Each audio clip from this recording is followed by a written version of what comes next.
folks. Welcome back to Philippines Uncut. I'm Buddy Cunanan. Tonight's topic is the importance of English. And joining us still are the guys behind the American Institute for English Proficiency, Chris De La Cruz and Paulo Magbuhos, specialists and co-founders. And joining them is a very lovely lady, Wine Innocentes, and she's also a specialist and a manager of the American Institute for English Proficiency. Welcome, Wine, to Philippines Uncut. Thank you for having us here.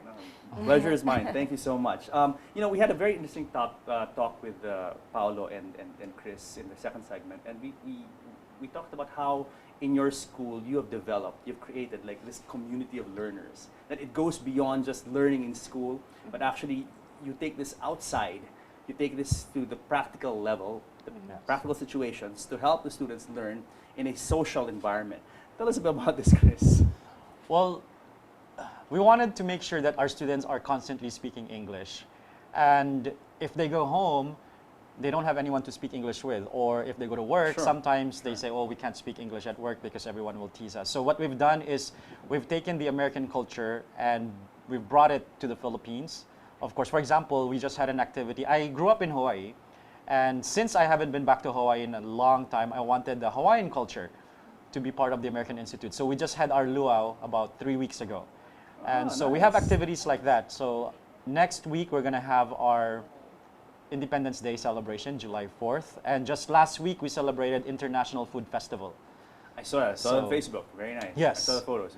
Congratulations. Thank you. We're always trying to have something for our students because we know that as soon as they're out of the classroom, they don't have any more environment or the lifestyle is gone in terms of speaking English. And that's a problem when you learn a language. A lot of people make that mistake of, okay, fine. They attend these classes several times a week, 3-4 hours, blah, blah, blah, and then they leave it in school. That's true. They don't take it with them, no? And the problem is they have no opportunity, let's say, to speak German or French or Spanish outside. But what you guys have done is that you're giving them a platform to speak it outside the classroom, which I think is beautiful. Huh? So you guys go out, let's say, as a group, and you take field trips and things like that. Yes. And everyone is required to speak English? Absolutely. What if someone speaks Filipino? If someone's actually at school, we have this coin bank wherein if you speak Filipino, you have to pay. So we have a strictly English-only policy. Yes. So what do you do with the money afterwards? So, do you collect a lot? It goes back to all the events that we do for the students. Nice, so it goes back to them anyway. So we also organize community services. So we use this money as well to buy books or to buy supplies or to buy food for. But if you guys are doing a good job, then you probably don't have much money to begin with in the little piggy bank of yours. No. We do a good job, not an excellent job out there. In the classroom, we can control because they're inside the classroom. But when we're out there, everyone's just talking. It's really difficult to police. But when we walk next by, we know that their demeanor has changed. Like, I know you were speaking Tagalog. They appreciate that. They actually said, thank you so much for this because it's a higher quality, it's a higher level. Sure. And I think this is one of the things that sets you guys apart from your run-of-the-mill language class. No? This platform you've created for engagement, for learning outside the classroom. Bravo, guys. Now, we talked about how English can help empower people, make people more confident, give them the skills to advance in life, both here and abroad. And I think, Moine, I'd like to ask you exactly, in your opinion, does this work you're doing, how does this help people become more empowered? Okay, well, first of all, when we're talking about Filipinos, they already speak English. Yeah. They've already learned it in school. But the problem with what they know as English, it's more technical. Just the grammar rules, just the syntax, and just basic survival English is what they call it. How to shop, how to order from a restaurant. But the problem with that is that they don't know how to communicate, express their ideas, especially in reality situations such as politics or sciences, society, lifestyle. They have a problem communicating their ideas using English as their medium. Most of the time they can express their own opinions in Filipino. However, when they are speaking with people, let's say, who can also speak another language, English, or a foreigner perhaps, they just get embarrassed or intimidated because of the personality that they're talking to. So now, if you have that skill of speaking English, not just as the syntax, not just as a textbook English, you're now creating an environment around yourself that this is how it really works. This is reality. We're not in the classroom anymore. I can now become more successful because I can communicate with different kinds of people from the lower level class all the way to international. For sure, Yes. for sure. And it kind of levels the playing field, no? Because then it removes that hindrance for Filipinos to really excel, That's right. to really push forward and be assertive and aggressive in the workplace. No? Yes. Yeah, It in ter- act- oh, Oh, sorry. please. Oh, In terms of leveling the playing field, I honestly believe that English and communication skill is the equalizing factor. It is going to equalize the have and the have-nots, the rich and the poor, because as soon as you develop English and communication skills, it gives you so much power to Yes. accomplish and go for your opportunities, and that's when you can rise. And for me, that's part of nation building. For sure. If you speak English well, if you communicate very well, you're working, you're promoted, you earn more, we have jobs, which stirs the economy, For sure, which for in sure. turn creates more taxes to build things. So the better we communicate, the more power we have. It Sure. really goes in a cycle. yeah, and not only here in the country, because when you have good communication skills, there are more opportunities for you, not only here, but also opportunities abroad. Absolutely, Yeah, because absolutely. I think one of the standards to be able to do that, work in Australia, for example, or Canada, is that to pass English proficiency tests. And, you know, it's very important to pass it, because if you don't, then that means an opportunity is lost For just sure. because. Nurses, for yeah, example, yeah. they have to pass IELTS and get at least a 7.0. Mm. And there is a great need for IELTS in New Zealand, in Australia, in the UK, in the United States. And there are many Filipinos waiting, but they can't because they haven't passed the proficiency test yet. And so they need to score at least 7.0. Wine, in your experience, what is the major problem that most Filipinos face when they go to your school? What is the major stumbling block, basically? One of the most, the biggest stumbling blocks really is the confidence. There you Okay, they start off knowing the English language. Okay, but add on to that is the stocked knowledge of the vocabulary. They have a lot of words. They know it's just in a treasure box, but not used. So it's antiquated. However, what happens is that when they are confronted with ideas, let's say we give them a topic to have a speech in front of the class or go on a debate, they have so many ideas, but they start forgetting the words that they knew, that they learned when they were already young. It's because they haven't been using it as they grow up. So here's an example. I grew up here in the Philippines and studied here, finished college, moved to the United States, okay, worked there for 10 years, came back here, and then I saw a big difference with just the education itself. So I saw that when I was younger, as a student, English is reinforced. So science is taught in English, Yeah. right? PE sometimes is taught in English, home economics is all taught in English, and the students have to report in the English language. However, nowadays, I've been hearing a lot more from the students that the teachers who teach the English language even explain it in Filipino, which is Yikes. actually startling for us because, Yes.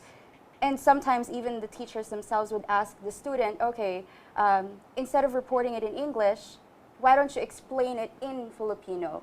Which then decreases the amount of number Of or course. hours Yes, yes. that they practice. I've been So- hearing a lot about that, about how the Philippine educational system has actually taken a step back in that sense, that the focus on English is not as intense as it was before. And I think it's a tragedy because, you know, as you said, Paolo, really, we are a global marketplace now. It's a That's small true. world, we're a connected world, and there are so many opportunities out there. Yeah. If only you have the proper skills, if you're armed with proper skills. Now, Wine, in the sense you say that the teachers all explain English concepts in Filipino.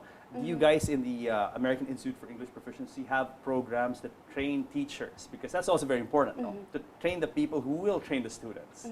Do you have any of that? Actually, yes, we do. In group classes, we even have teachers or education graduates that come to our classes and learn basically how to teach, the best way, the most efficient way to teach students. At the same time, well, they're not just learning the grammar, but they're also getting skills from us as well. Private classes, Chris mentioned it earlier, train the trainers. Yeah, Yeah. right? So they would contact us in order for them to be more efficient in teaching. We do it in private classes, one-on-one, face-to-face. Sometimes we do it over the internet.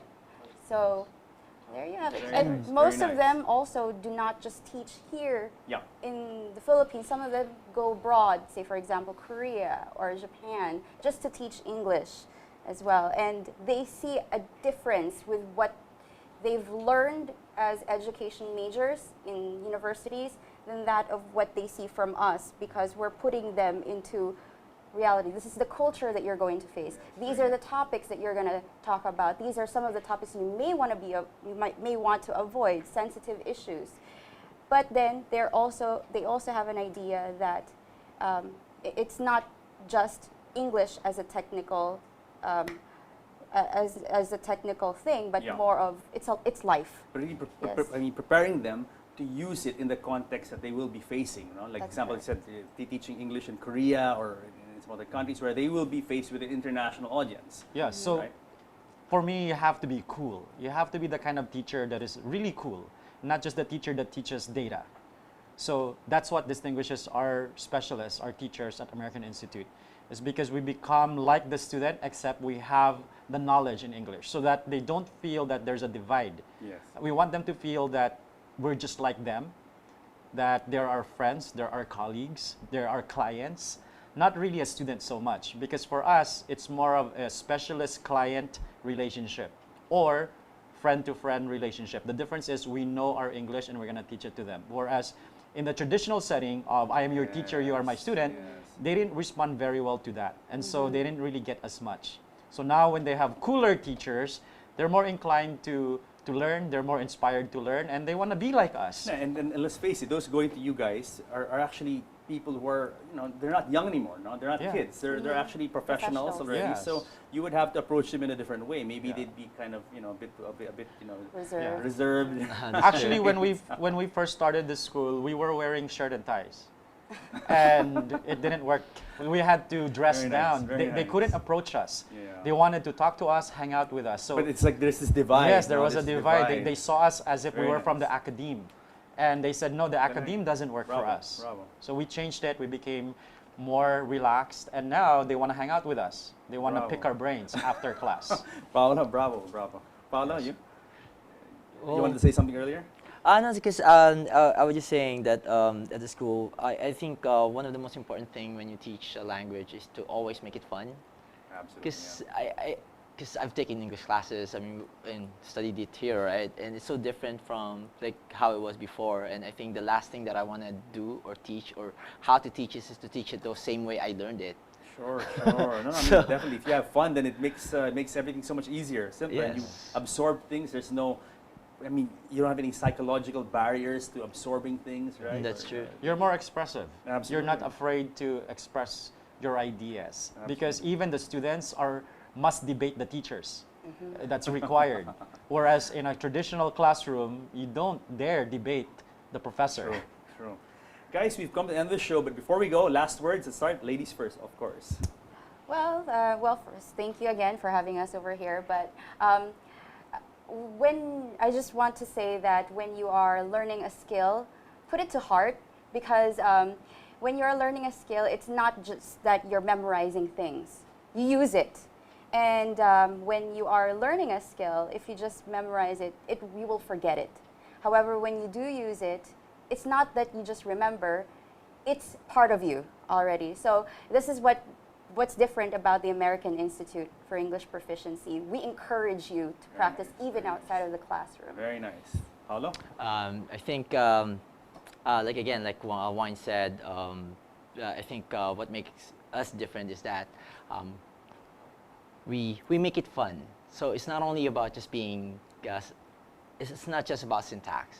It's holistic, and so not only are you learning how to how grammar works, but you also learn how to use it, not just in the four walls of the school. It goes beyond. Definitely. Perfect. Very nice. Chris, maybe also give them details of how to contact you guys, where to find you guys, online and sure. outside. Well, my last advice would be to take learning English or learning in general personally. Take it to heart. It should not be, well, I couldn't do it, so it's okay. God has something for me, something else. It should not always be like that. you should take it personally and say, why didn't I achieve this? Why can't I get this proficiency? Why am I not getting that level? And then take it to heart and then work on it. So we do that at the American Institute. To reach us, we have 2 locations. We have one in Quezon City next to GMA, and Antimog, corner EDSA. We have one here in Makati, right next to your building here, on Salcedo Street, corner Gamboa. So they can reach us through our websites, www.aiepro.com, or our landline, 02-893-1566. Excellent. So, Chris, Paolo, Wine, thank you so much for coming to the show. It's been a pleasure to have you. I had so much fun in this conversation, and more power to you guys. I think you guys are doing a Thank swell you very job. much. Excellent. Thank Bravo. you. Bravo. Thank you. Congratulations. Thank you. Thank you. So guys, I hope you enjoyed our show tonight on the importance of English. Join us again next week here in the show where we talk about that is you guys, because you guys matter the most. I'll see you next week.